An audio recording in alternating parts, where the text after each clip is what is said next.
Salut la team Evolution, j'espère que vous allez toutes et tous bien. Aujourd'hui on va parler d'avalanche, de risque 4 sur 5, de risque 5 sur 5. Suite à une question que j'ai reçue d'un abonné, donc c'est Acide Chlorhydrix qui m'envoie cette question, sympa comme nom. Donc je vais te la lire pour pas qu'il y ait de confusion, pour pas que j'invente quelque chose. Donc Acide Chlorhydrix, il m'a envoyé ce message dans cette question. Une vidéo peut-être sur un sujet d'actualité, 2 points. Faut-il interdire le hors-piste quand l'alerte aux avalanches est au niveau 4 ou 5 sur 5 ? Point d'interrogation. Que pensez-vous des pros qui accompagnent des sorties dans ces conditions ? Point d'interrogation. Merci de répondre franchement, virgule, même si c'est un sujet explosif. Point. Alors, je vais te répondre franchement. Acide Chlorhydrix, c'est pas mal comme nom. Et puis je vais répondre à toute la communauté. Mais par contre, je vais commencer par le domaine skiable alpin. Parce que je pense que quand tu parles de hors-piste, tu fais allusion en fait aux stations de sport d'hiver. Et puis les personnes qui sortent du tracé balisé, sécurisé pour aller vraiment dans le hors-piste. Alors, là franchement, quand il y a un risque de 4 sur 5, qui est déjà un risque très élevé, et là ça rigole pas du tout. Les domaines skiables, quand c'est une petite station, puis ils peuvent faire tout sauter aux alentours, ils peuvent tout sécuriser, c'est pas mal. Mais quand c'est des grosses stations, ça pose un petit problème parce que il y a tellement d'endroits. Et puis bon, les personnes qui vont faire du ski, ils veulent aussi tâter un petit peu de poudre, donc ils profitent des remontées mécaniques pour aller un petit peu faire un petit peu de hors-piste, quoi. Et là ça pose problème. Donc cet hiver, ça a été exceptionnel cet hiver. On a eu une pétée de neige, mais c'était incroyable. Ça a duré une semaine et pendant une semaine, on était pratiquement tout le temps au max. On avait le bulletin d'estimation du risque d'avalanche qui nous affichait, ici en Haute-Savoie, un risque de 5 sur 5. Tu vois, donc c'est... voilà, il n'y a pas au-dessus. Donc on est vraiment à un risque très fort. Donc là, avec un risque comme ça, les directeurs en fait des stations, certaines grosses stations, ils ont carrément pris la responsabilité de fermer la station. Il y avait des vacanciers, je crois que c'était le chassé-croisé entre deux zones, si je ne me trompe pas, tu me le mettras en commentaire parce que je ne m'en rappelle plus si c'était ça.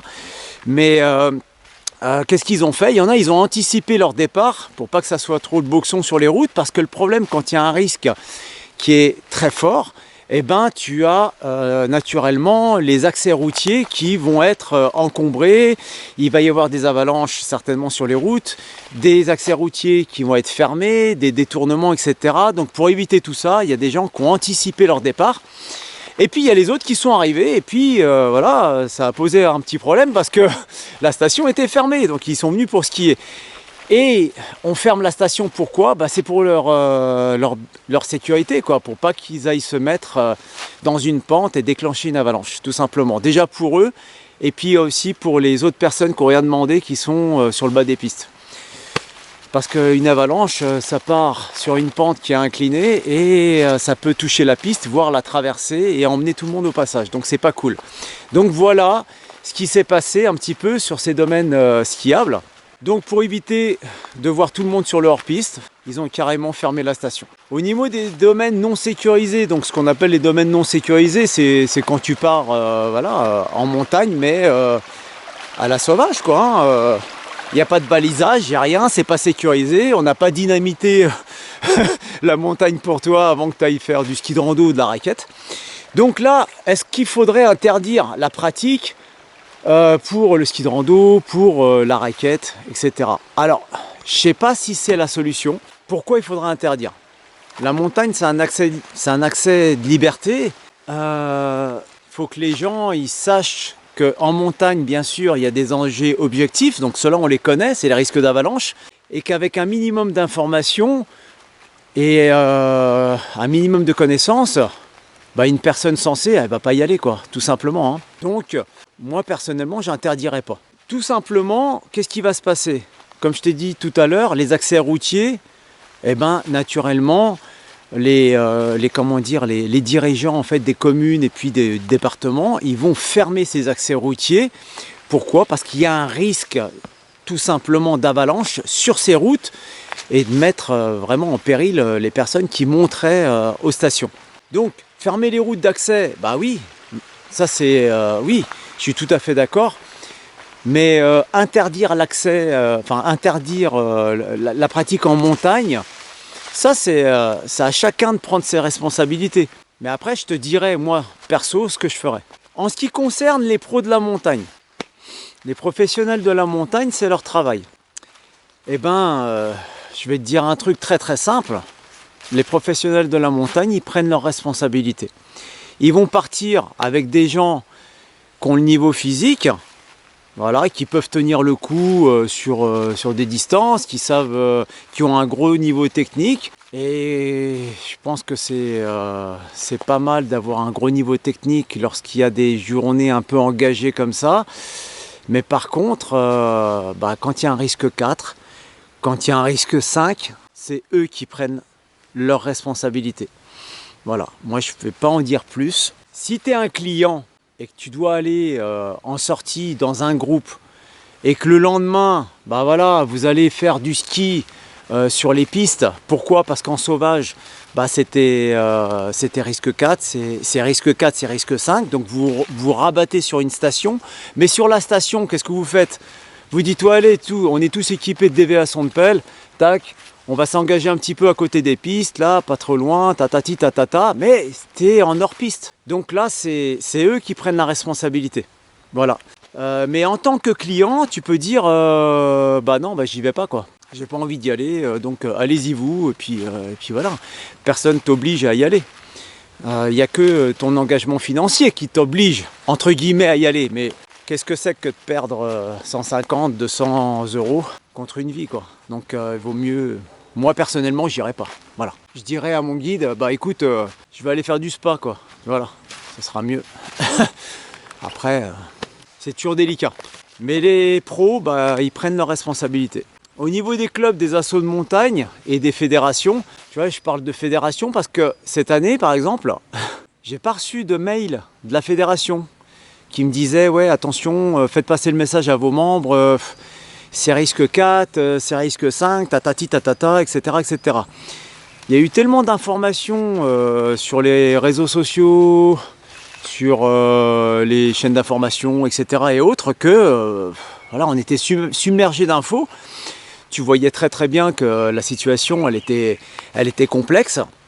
Donc là, je dirais qu'au niveau des clubs, des assos, c'est la responsabilité de chacun, hein. Donc moi, en tant que président de l'association Évolution, qu'est-ce que j'ai fait? J'ai envoyé un premier message en indiquant que le risque était fort, hein. On était à 4 sur 5.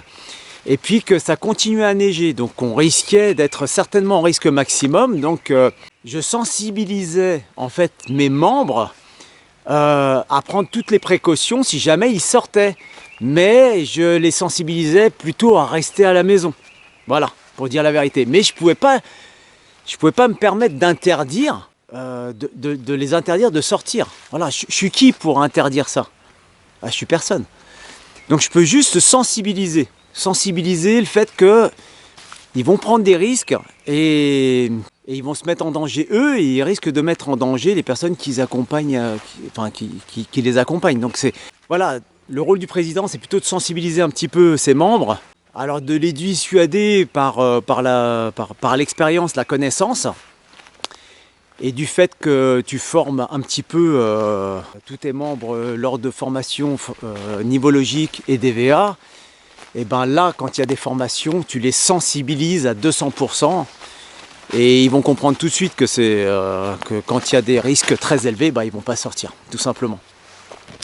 Tu vois, c'est des choses, comment dire, c'est des choses super délicates. Donc, interdire aux gens, ils vont dire, ouais, le gars il m'interdit.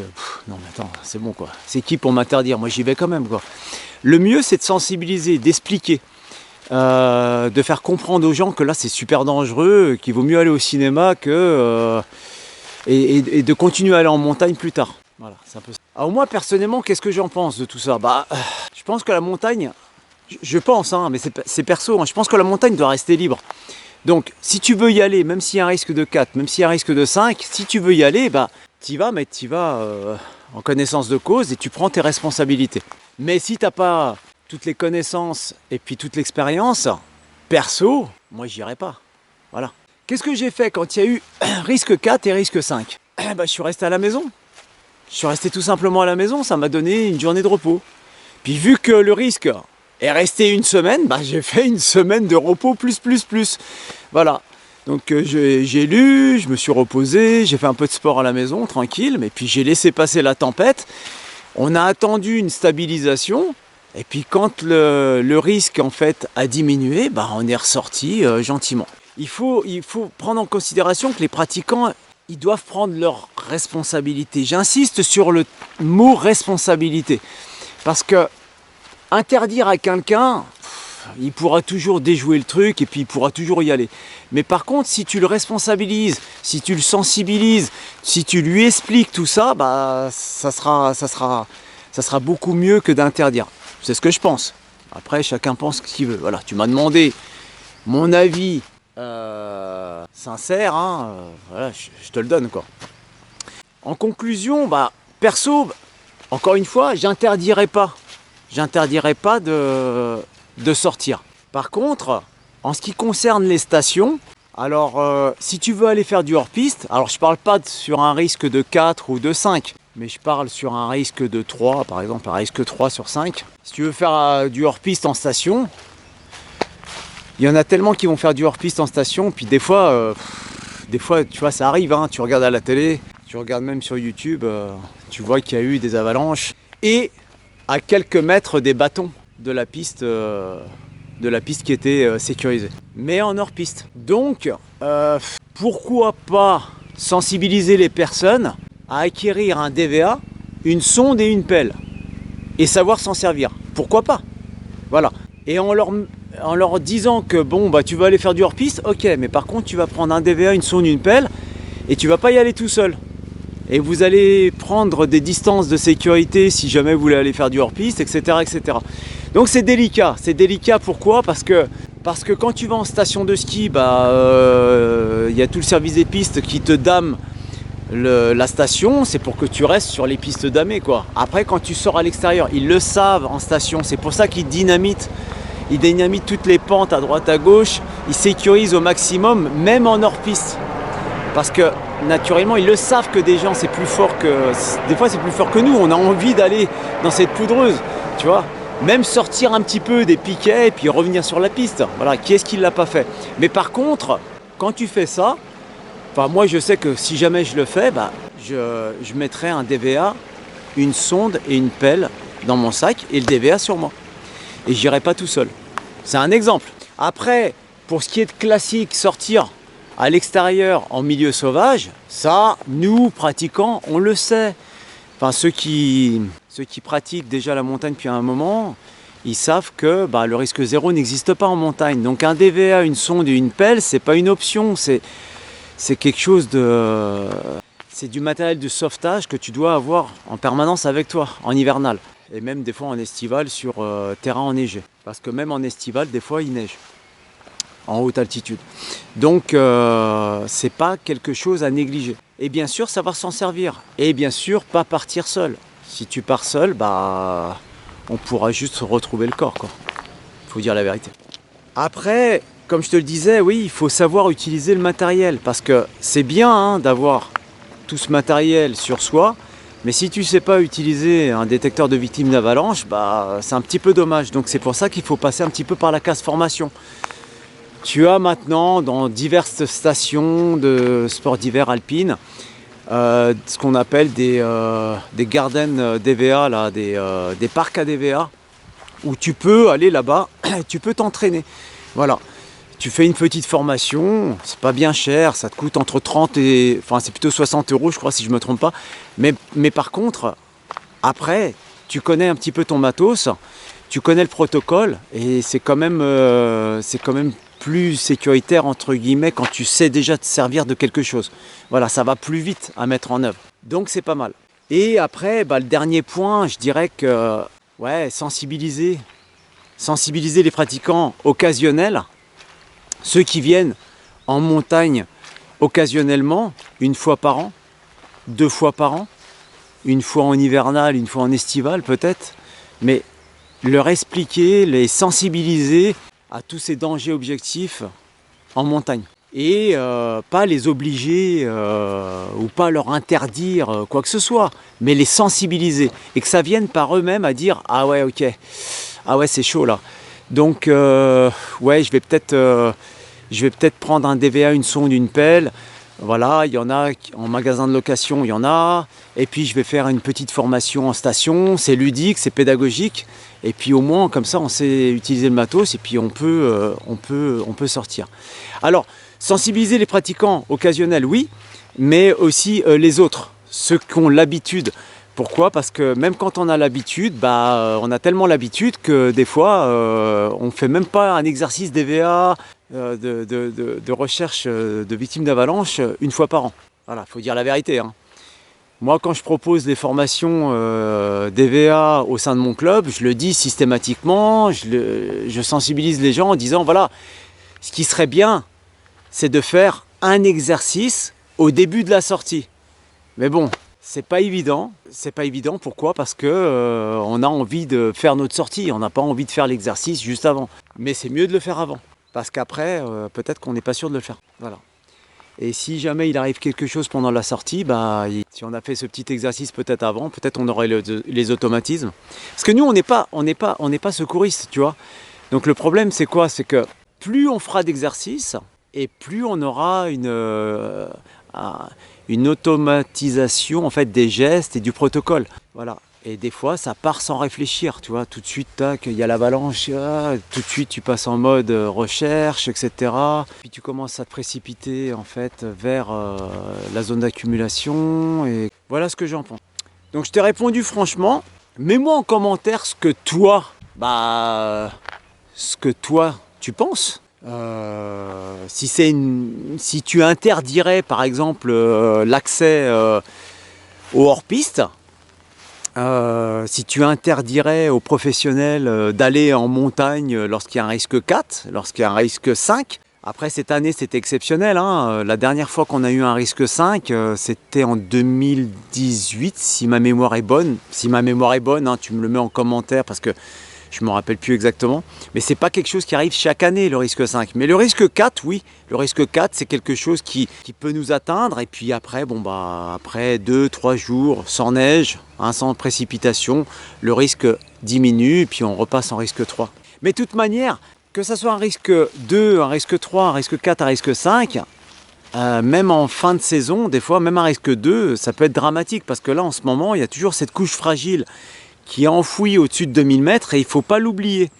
Donc nous qui sortons souvent en montagne, on le sait parce qu'on consulte souvent les bulletins d'estimation du risque d'avalanche toute la saison hivernale. Donc on sait qu'il y a cette couche fragile qui est enfouie maintenant à une certaine altitude sous 2 mètres de neige, mais à certains endroits c'est peut-être un peu moins. Tu vois, donc il faut l'avoir toujours en mémoire. Donc c'est pour ça qu'il ne faut pas oublier lorsqu'on va arriver sur la fin d'hiver, début de printemps, il ne faut pas oublier qu'il y a toujours cette couche fragile là. Tu vois, donc tout ça tu le sais avec l'apprentissage, en sortant, en consultant les bulletins, en gardant en mémoire ce qui se passe, parce que voilà. Puis bon, quand tu as les bulletins d'estimation du risque d'avalanche, c'est sympa parce qu'en fait tu as une rétrospective en fait des anciennes des anciennes conditions avec le vent, etc. Donc c'est pas mal. Ça te permet d'avoir un petit historique. Mais après, toi, tu peux prendre un cahier, tu peux faire l'historique toi-même si tu vas toujours dans le même secteur. Donc voilà, je t'ai dit ce que j'en pensais. Dis-moi toi ce que t'en penses. Et je te dis à la prochaine. Harvey!